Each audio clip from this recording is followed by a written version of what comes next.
प्रधानमंत्री नरेंद्र मोदी 2 अक्टूबर से चुनावी राज्यों का दौरा करेंगे।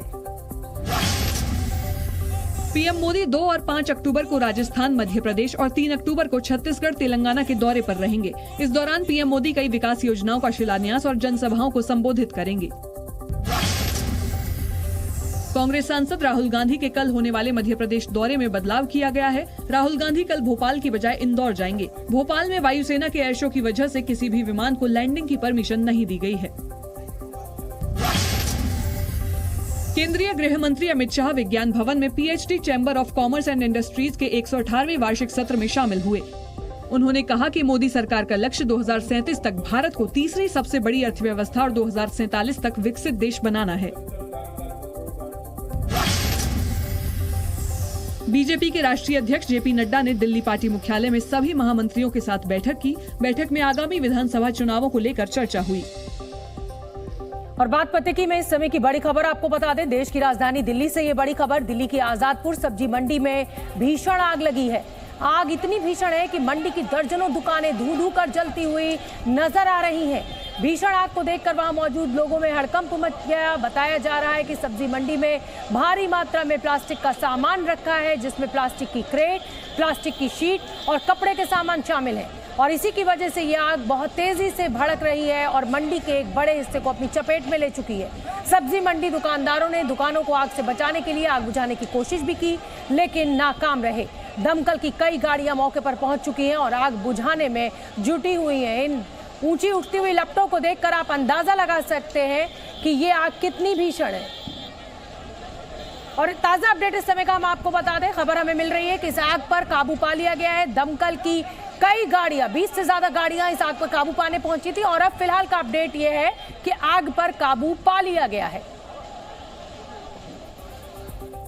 दिल्ली के भोगल इलाके में एक ज्वेलरी शोरूम से 24 सितंबर की रात 25 करोड़ रुपए के गहने चुरा लिए गए थे।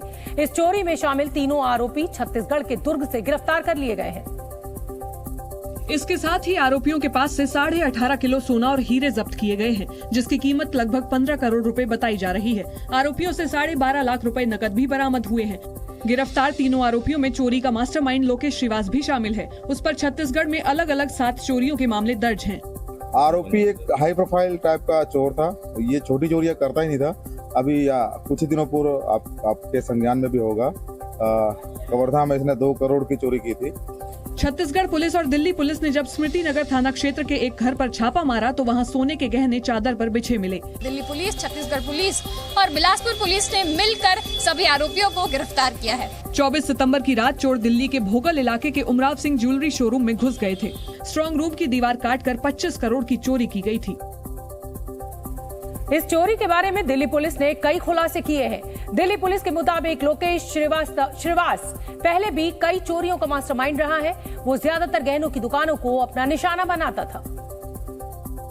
और लोकेश श्रीवास भोगल के ज्वेलरी शोरूम में 24 सितंबर की रात ही घुस गया था और 25 सितंबर की शाम बाहर निकला था। पुलिस टेक्निकल सर्वेलेंस की मदद से लोकेश तक पहुंची। चोरी में शामिल दूसरे आरोपी का नाम शिवा है। लोकेश और शिवा ने मिलकर छत्तीसगढ़ के बिलासपुर में कई चोरियों को अंजाम दिया था।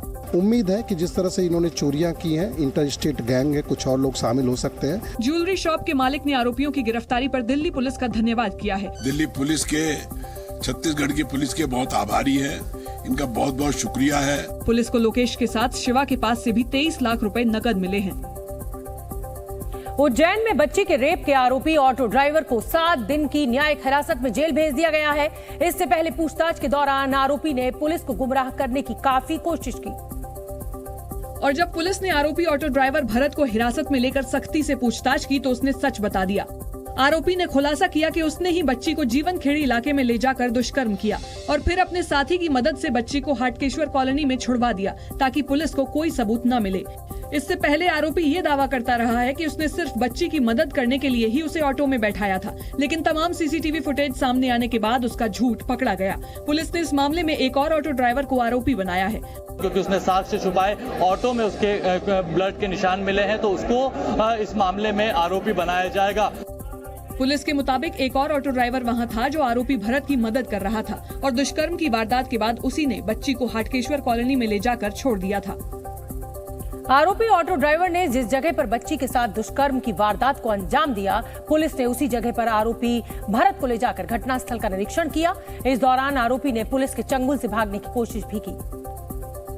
और जब पुलिस घटनास्थल पर जाकर घटना से जुड़े सबूत जुटा रही थी, इसी दौरान आरोपी भरत ने पुलिस के जवानों को धक्का दिया और पुलिस के चंगुल से भाग निकला।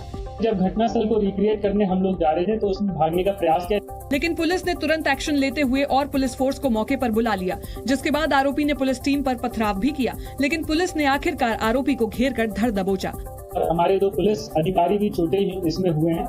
इस घटना के बाद पुलिस आरोपी और घायल पुलिस वालों को अस्पताल लेकर आई, जहां उन्हें इलाज के लिए भर्ती कराया गया।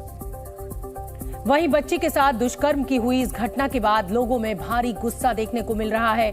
एक तरफ पुलिस ने बच्ची को गोद लेकर उसको पढ़ाने लिखाने की बात कही है, तो वहीं वकीलों ने भी आरोपियों का केस ना लड़ने का ऐलान कर दिया है। और उज्जैन बार एसोसिएशन ने ये फैसला लिया कि कोई भी आरोपियों के केस की पैरवी नहीं करेगा। मैं हमारे सारे अधिवक्ताओं को ये से अनुरोध कर रहा हूँ कि ऐसे दरिंदों की कोई पैरवी नहीं करे, उन्हें कड़ी से कड़ी सजा दिलाने के लिए हम प्रयास करेंगे। इससे पहले थाना महाकाल प्रभारी अजय वर्मा ने बच्ची को गोद लेकर उसे पढ़ाने लिखाने का फैसला लिया। हालांकि बच्ची के परिवार की तरफ से अनुमति मिलने के बाद ही वो बच्ची को गोद लेंगे और उसकी पढ़ाई का खर्च उठाएंगे। थाना प्रभारी अजय वर्मा जी का मानना था कि अगर वो केस को जल्दी डिटेक्ट कर पाते हैं और पिता उनके तैयार रहते हैं आर्थिक सहायता के लिए, तो शिक्षा का वो उठाएंगे। वहीं राहत की बात यह है कि बच्ची की हालत में लगातार सुधार हो रहा है। बच्ची की सर्जरी भी सफल रही और वो धीरे धीरे ठीक हो रही है। इसी बीच उज्जैन की घटना पर बागेश्वर धाम के पंडित धीरेन्द्र शास्त्री का बयान भी सामने आया है। पंडित धीरेन्द्र शास्त्री ने कहा कि ऐसे लोगों को जीने का कोई हक नहीं जो बहन बेटियों पर बुरी नजर रखते हैं। और उज्जैन की घटना पर पंडित धीरेन्द्र शास्त्री ने आरोपियों के खिलाफ प्रशासन से कड़ी कार्रवाई की मांग की। इनके ऊपर घोर कड़ी कार्रवाई होनी चाहिए। इनको जीने का अधिकार नहीं है जो इस प्रकार के अमानवीय कृत्य कर रहे हैं। पंडित धीरेन्द्र शास्त्री ने दावा किया कि उज्जैन की घटना से भारत माता को आघात पहुंचा है। बच्चियों के ऊपर इस प्रकार का कृत्य करने से निश्चित रूप से हमारी भारत माता को आघात पहुंच रहा है। वहीं बीजेपी ने भी इस मामले में कड़ी कार्रवाई का भरोसा दिलाया है। मैं जो सबसे ताजा रिपोर्ट देखकर आ रहा हूं, तो मुख्य आरोपी भी गिरफ्तार हो चुका है और इसके अलावा अगर कुल मिलाए तो 4 या 5 आरोपी इनको चिन्हित करके तुरंत पकड़ा भी गया है। बीजेपी प्रवक्ता शहजाद पूनावाला ने दावा किया कि किसी भी आरोपी को छोड़ा नहीं जाएगा। नारी शक्ति वंदन बिल यानी महिला आरक्षण बिल अब कानून बन गया है। राष्ट्रपति द्रौपदी मुर्मू ने इस बिल को हरी झंडी भी दिखा दी है। राष्ट्रपति ने महिला आरक्षण बिल को आज मंजूरी दी। राष्ट्रपति से मंजूरी मिलने के बाद अब ये कानून बन गया है। केंद्र सरकार ने इस संबंध में आज अधिसूचना जारी की। अब लोकसभा और राज्यों के विधानसभा में महिलाओं को 1/3 आरक्षण मिलेगा।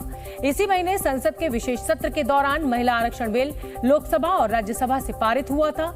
सरकार ने 19 सितंबर को लोकसभा में महिला आरक्षण बिल पेश किया था।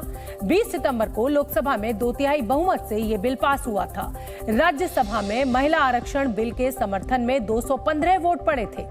इससे पहले उपराष्ट्रपति जगदीप धनखड़ ने गुरुवार को विधेयक को मंजूरी दे दी थी, लेकिन मैं आपको बता दूं कि 2024 के चुनाव से पहले ये आरक्षण संभव नहीं है, क्योंकि पहले जनगणना होगी, परिसीमन होगा और उसके बाद ही ये जो 1/3 आरक्षण है महिलाओं को मिल पाएगा।